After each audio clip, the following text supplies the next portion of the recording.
this would have been the argument. आज से 10 साल पहले ये बहस हो सकती थी कि लोग कहते पानी तो पानी है, एक पानी दूसरे पानी से अलग कैसे हो सकता है। अगर पानी से सारी गंदगी निकाल दी जाए तो हर पानी समान है। आज से 10 साल पहले ये बहस हो सकती थी, लेकिन आज नहीं। आधुनिक विज्ञान स्पष्ट शब्दों में कह रहा है कि जल किसके संपर्क में रहा है उसके आधार पर यह अलग तरह से पेश आता है। ये एक स्थापित तथ्य है, क्योंकि पानी की भी याददाश्त होती है। अब जहाँ तक गंगा जल की बात है, इसकी विशेषता ये है कि ये कुछ खास इलाकों से होकर बहता है, कुछ खास हिस्सों से होकर बहता है, जिनका प्रभाव इस जल पर पड़ता है। और ये एक या दो पीढ़ियों की बात नहीं है। सैकड़ों पीढ़ियों से लोग उन इलाकों में आध्यात्मिक साधना करते रहे हैं। वो इस जल के संपर्क में रहे हैं। उनकी साधना का फल उस जल में मौजूद है। सुंदरलाल बहुगुणा लोगों के सामने इसे साबित करते रहे और अपनी जान भी दे दी। बदकिस्मती से कोई खास नतीजा नहीं निकला।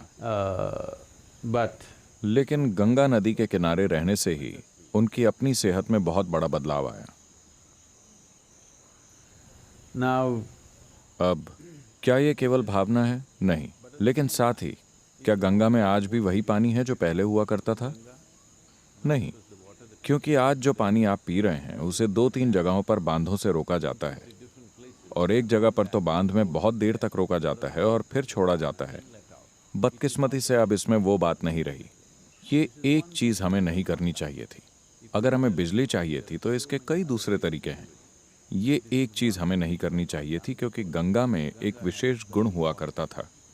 अब हमने हिमालय में गंगा के ऊपर एक बांध बना दिया है जिसकी कोई जरूरत नहीं थी, बस थोड़ी सी बिजली बनाने के लिए। वैसे भी हिमालय से जो गाद या तलछट आता है उसकी वजह से कुछ ही समय में ये सारे बांध भर जाएंगे। आने वाले 20-25 सालों के अंदर ये बांध किसी काम के नहीं रहेंगे। गाद को निकालने के लिए बड़े पैमाने पर तल की खुदाई करनी होगी, और आप इस गाद को कहाँ डालेंगे? हम किसी भी बांध से ठीक से साफ नहीं कर पाए हैं।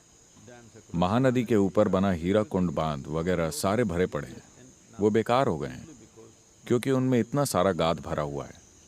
हिमालय से आने वाला गाद किसी सामान्य नदी की तुलना में शायद 25 से 50 गुना अधिक होता है, सिर्फ इसलिए क्योंकि वो इलाका ही ऐसा है। and the nature of the terrain. तो मुझे लगता है कि ये शर्म की बात है कि बिजली के लिए हमने गंगा पर बांध बना दिया। हम कई दूसरे तरीकों से भी बिजली पैदा कर सकते थे।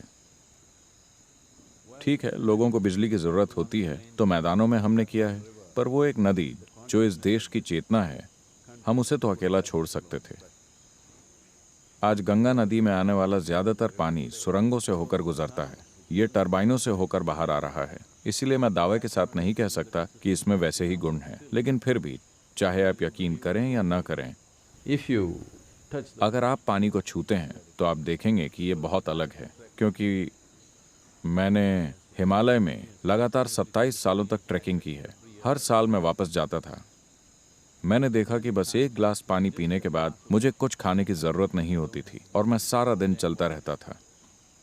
बस एक गिलास पानी, आप भर पेट पानी पीजिए और यह आपको ऊर्जा देता रहता है। ऐसा और कहीं नहीं होगा। अगर आप ऊपरी इलाकों में जाएं, अगर आप गोमुख और उन इलाकों की ओर जाएं, तो पानी निश्चित तौर पर खास है। नीचे आने पर इन टरबाइन वगैरह की वजह से पहले जैसा नहीं रहता, पर फिर भी उससे तो अलग ही होता है जैसा आप दूसरी जगह पाते हैं। तो ये भावात्मक पहलू नहीं, इसका एक वैज्ञानिक आधार भी है। बदकिस्मती से हम उस वातावरण को बरकरार नहीं रख रहे हैं, हम उसे नष्ट कर रहे हैं और चाहते हैं कि पानी वैसा ही रहे। कुछ समय बाद ये ऐसा नहीं रहेगा।